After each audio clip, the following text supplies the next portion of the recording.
오늘 우리에게 주시는 말씀은 창세기 26장 23절에서 35절 말씀입니다. 이삭이 거기서부터 브엘세바로 올라갔더니 그 밤에 여호와께서 그에게 나타나 이르시되 나는 내 아버지 아브라함의 하나님이니 두려워하지 말라. 내 종 아브라함을 위하여 내가 너와 함께 있어 내게 복을 주어 내 자손이 번성하게 하리라 하신지라. 이삭이 그곳에 제단을 쌓고 여호와의 이름을 부르며 거기 장막을 쳤더니 이삭의 종들이 거기서도 우물을 팠더라. 아비멜렉이 그 친구 아우삭과 군대장관 비골과 더불어 그랄에서부터 이삭에게로 온지라. 이삭이 그들에게 이르되 너희가 나를 미워하여 나에게 너희를 떠나게 하였거늘 어찌하여 내게 왔느냐. 그들이 이르되 여호와께서 너와 함께 계심을 우리가 분명히 보았으므로 우리의 사이 곧 우리와 너 사이에 맹세하여 너와 계약을 맺으리라 말하였노라. 너는 우리를 해하지 말라. 이는 우리가 너를 범하지 아니하고 선한 일만 내게 행하여 내가 평안히 가게 하였음이니라. 이제 너는 여호와께 복을 받은 자니라. 이삭이 그들을 위하여 잔치를 베풀매 그들이 먹고 마시고 아침에 일찍이 일어나 서로 맹세한 후에 이삭이 그들을 보내매 그들이 평안히 갔더라. 그날에 이삭의 종들이 자기들이 판 우물에 대하여 이삭에게 와서 알리어 이르되 우리가 물을 얻었나이다 하매 그가 그 이름을 세바라 한지라. 그러므로 그 성읍 이름이 오늘까지 부엘사바더라. 에서가 40세에 헷족속 브리에의 딸 유딕과 헷족속 엘론의 딸 바스맛을 아내로 맞이하였더니 그들이 이삭과 리브가의 마음에 근심이 되었더라. 아멘. 오늘 본문 속 우리는 한 사람을 만납니다. 아브라함의 아들 이삭입니다. 세상이 흔히 말하는 영웅의 모습은 이삭에게는 찾아볼 수 없습니다. 우렁찬 호령으로 적을 무찌르거나 빼앗긴 권리를 칼로 되찾는 전사와 같은 인물과는 거리가 멀기 때문입니다. 이삭의 강함은 도리어 묵묵함에 있었습니다. 피땀 흘려 판 우물을 빼앗기면 그저 소리 없이 자리를 옮겼고 또다시 빼앗겨도 묵묵히 걸어가 다시 새 우물을 팠습니다. 끝없는 빼앗김과 억울함 속에서도 다투지 않고 또 한 곳으로 옮겨가 다시 땅을 파 내려가는 사람, 그 고요한 인내의 주인공이 바로 이삭입니다. 세상의 눈으로 보면 어쩌면 바보 같고 무능해 보이는 사람입니다. 그러나 성경은 이런 이삭을 복받은 자라고 부릅니다. 심지어 그를 쫓아냈던 이방왕 아비멜렉이 와서 그 앞에 고개를 숙이고 29절에 당신은 여호와께 복을 받은 자라고 말합니다. 이상한 일이죠. 빼앗기기만 하던 사람, 양보만 하던 사람, 물러서기만 하던 사람이 어떻게 가장 복받는 자가 되었을까요? 이 질문에 대한 성경의 대답은 간단합니다. 온유입니다. 예수님께서는 마태복음 5장 5절에 산상수훈에서 이렇게 말씀하십니다. 온유한 자는 복이 있나니 그들이 땅을 기업으로 받을 것이며, 바로 이 말씀에 살아있는 예가 이삭입니다. 온유한 자, 이삭의 발자취를 따라가며 온유한 자가 누리는 복이 무엇인지 함께 묵상해 보고자 합니다. 첫째, 온유한 자는 하나님 앞으로 올라가는 자입니다. 먼저 23절을 봅시다. 이삭이 거기서부터 브엘세바로 올라갔더니, 이 짧은 구절 같지만 이 안에는 많은 것이 담겨 있어요. 이삭이 어디서부터 올라갔습니까? 그랄에서부터입니다. 그랄은 어디입니까? 브레셋 사람들이 그의 우물을 빼앗고 그의 종들과 다투며 그를 시기한 곳이 바로 그랄입니다. 분노와 억울함이 가득 찬 자리입니다. 세상 사람이라면 이 자리에서 두 길 중 하나를 택했을 것입니다. 하나는 칼을 들고 맞서 싸우는 길이고 다른 하나는 분노를 안으로 삼키며 한이 맺히는 길입니다. 그런데 이삭은 제3의 길을 갑니다. 그는 그 자리에서 올라갔습니다. 이 단어는 위로 향하는 움직임을 뜻하는데요. 훗날 이스라엘 백성이 예루살렘으로 향할 때도 이 단어를 씁니다. 올라갔다. 예루살렘으로 올라갔다라는 말을 쓰죠. 이삭의 발걸음이 곧 위로 향한 발걸음이었다는 것입니다. 브엘세바가 어떤 곳이죠? 창세기 21장에 의하면 아버지 아브라함이 하나님을 만나고 아비멜렉과 언약을 맺은 곳이며 하갈과 이스라엘이 광야에서 죽어가던 중에 하나님의 사자를 만난 곳입니다. 곧 하나님과의 만남이 새겨진 자리가 바로 브엘세바죠. 이삭은 그랄의 분노와 억울함을 등지고 하나님과 만남이 있는 자리로 올라간 곳입니다. 온유한 자가 이런 사람입니다. 사람과 다투지 않고 하나님 앞으로 올라가는 사람입니다. 그러자 어떤 일이 일어났습니까? 24절입니다. 그 밤에 여호와께서 그에게 나타나, 오늘 본문을 보면 그 밤에라고 분명히 말합니다. 이삭이 브엘세바에 도착한 바로 그날 밤에 하나님이 찾아오신 것입니다. 하나님이 이렇게 말씀하셨어요. 나는 내 아버지 아브라함의 하나님이니 두려워하지 말라. 내가 너와 함께 있어 내게 복을 주어 내 자손에 번성하게 하리라. 두려움이 이삭의 마음에 분명히 있었을 것이에요. 그러나 하나님은 그 두려움을 명령 한마디로 그 두려움을 흩어 버리셨어요.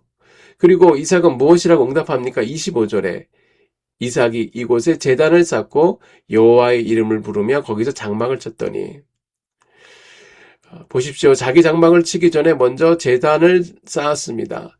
자기 거처보다 하나님께 드리는 예배가 우선이었어요. 온전한 자의 영성이 바로 여기 있습니다. 오늘 이 새벽에 우리는 어디로 올라가고 있습니까? 그랄의 자리에 머물러 분노를 곱씹고 있지 않습니까? 부당하게 빼앗긴 것을 헤아리며 한숨 짓고 있지 않습니까? 온유한 자는 그 자리를 등지고 하나님 앞으로 올라가는 자입니다. 위로 향해 발걸음 옮기는 것이죠. 그리고 그 발걸음 끝에 그 밤에 우리를 만나주시는 하나님을 만날 줄 믿습니다. 둘째, 온유한 자는 보복하지 않고 화평을 누리는 자입니다. 26절에 보면 반전이 일어나는데요. 아비멜렉이 그 친구 아우삭과 군대 장관 비골과 더불어 그랄에서부터 이삭에게로 온지라. 이삭을 쫓아냈던 그 아비멜렉이 군대 장관까지 데리고 직접 찾아온 곳입니다. 전에 그가 이삭을 만났을 때는 혼자였습니다. 그러나 이번에는 군대 장관을 대동했어요. 이는 이삭의 영향력이 얼마나 커졌는지를 보여주는 장면입니다. 이삭은 27절에 항변합니다. 너희가 나를 미워하여 나에게 너희를 떠나게 하였거늘 어째요 내게 왔느냐? 28절 아비멜렉의 대답입니다. 여호와께서 너와 함께 계심을 우리가 분명히 보았으므로 어떻게 한 사람의 인생을 보고 이방 왕의 여호와께서 분명히 함께 하신다는 거고 고백할 수 있었을까요? 이삭이 보복하지 않았기 때문입니다. 보복하지 않는 사람의 삶에 도리어 하나님의 영광이 드러난 것이에요. 시편 37편 1절에서 2절은 이렇게 말씀합니다. 행악자를 인하여 불평하지 말며 불의를 행하는 자를 투기하지 말지어다. 저희는 풀과 같이 속히 배임을 볼 것이며 풀의 푸른 잎과 같이 세잔할 것이미로다. 보복하지 않는 것은 무능해서가 아닙니다. 하나님께서 친히 일하시도록 자리를 비워드리는 것이에요. 로마서 12장 19절과 21절은 더 분명하게 명령합니다. 내 사랑하는 자들아 너희가 친히 원수를 갚지 말고 하나님의 진노하심에 맡기라. 악에게 지지 말고 선으로 악을 이기라. 이삭은 이 말씀을 살아냈어요. 그가 어떻게 했습니까? 30절입니다.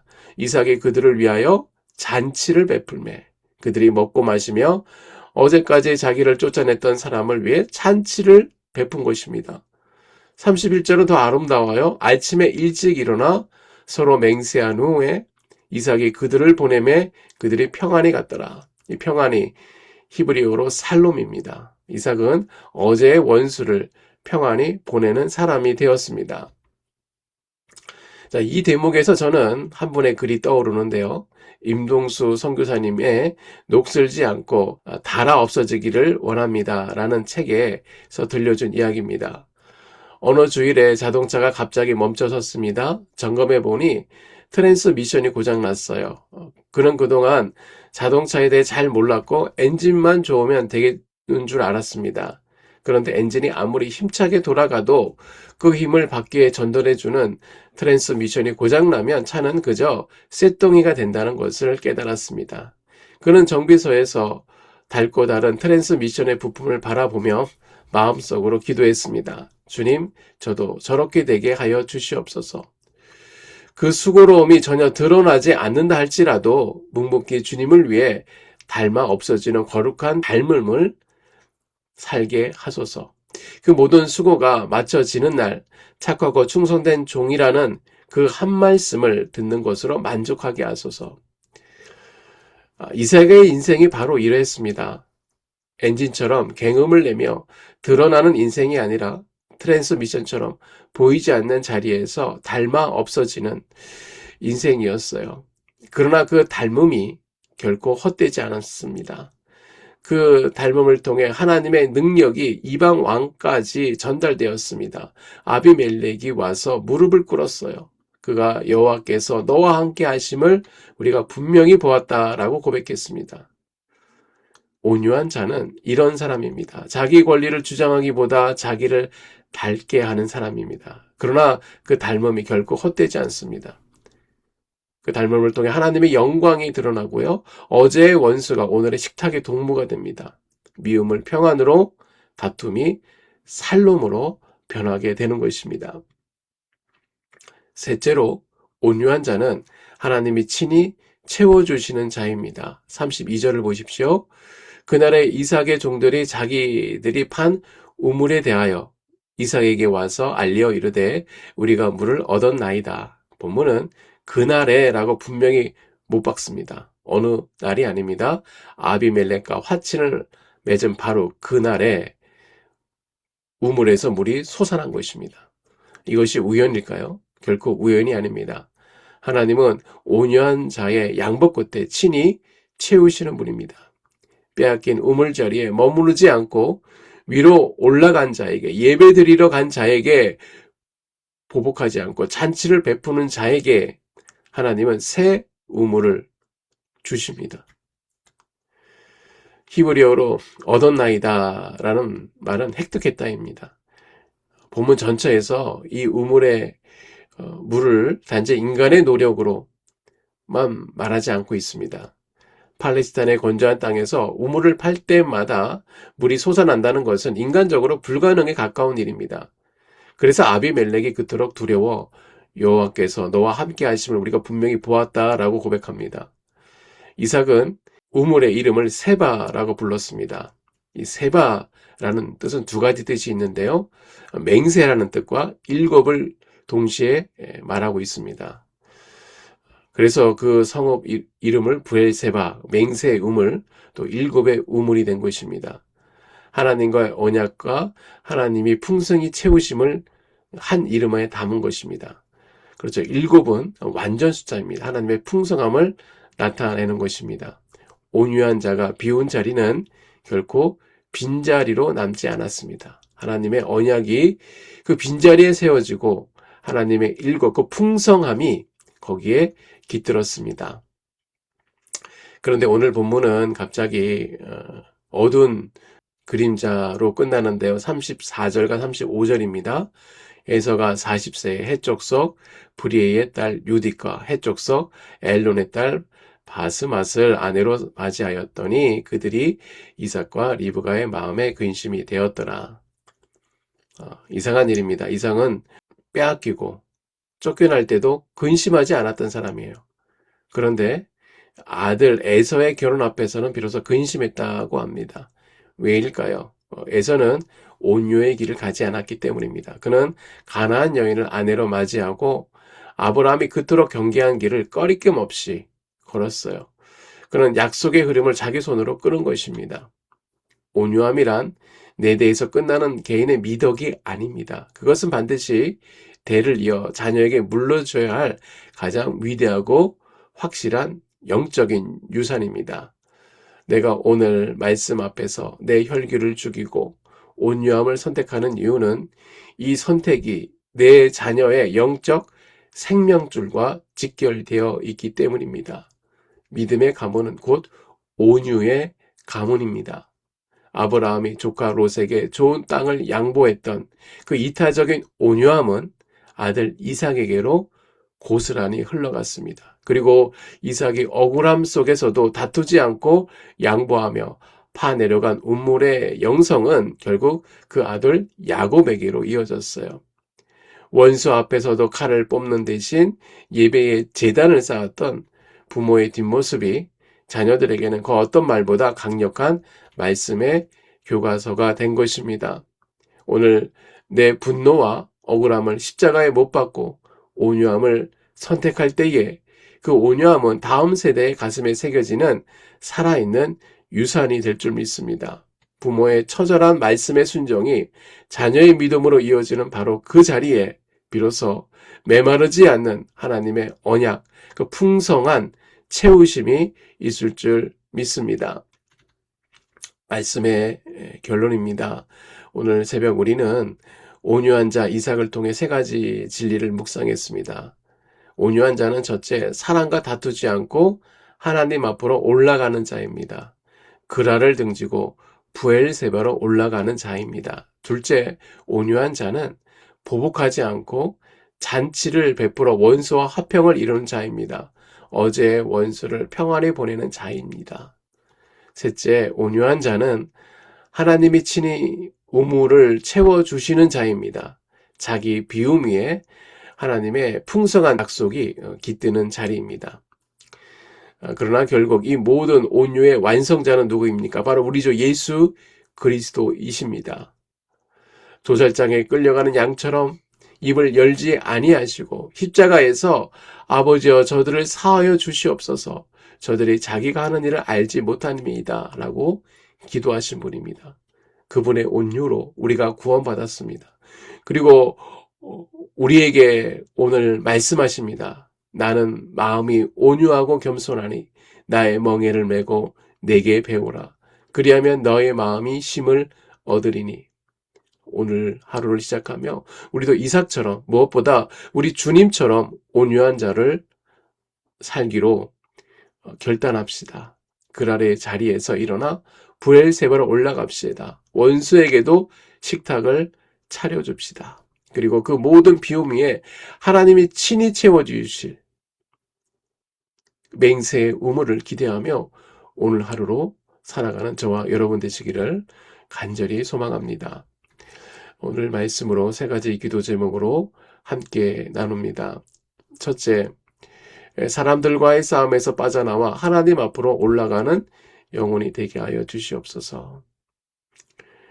먼저 하나님을 찾게 하여 주시옵소서. 둘째, 우리를 미워하고 빼앗는 자들에게 보복하지 않고 도리어 잔치를 베풀어 평안히 보내는 샬롬이 사람에 되게 하여 주시옵소서. 악에게 지지 않고 선으로 악을 이기게 하여 주시옵소서. 셋째, 우리의 비움 위에 하나님이 친히 채워주시는 맹세의 우물의 복을 누리게 하여 주시옵소서. 그 우물의 물이 우리 자녀의 세대까지 흘러가게 하옵소서.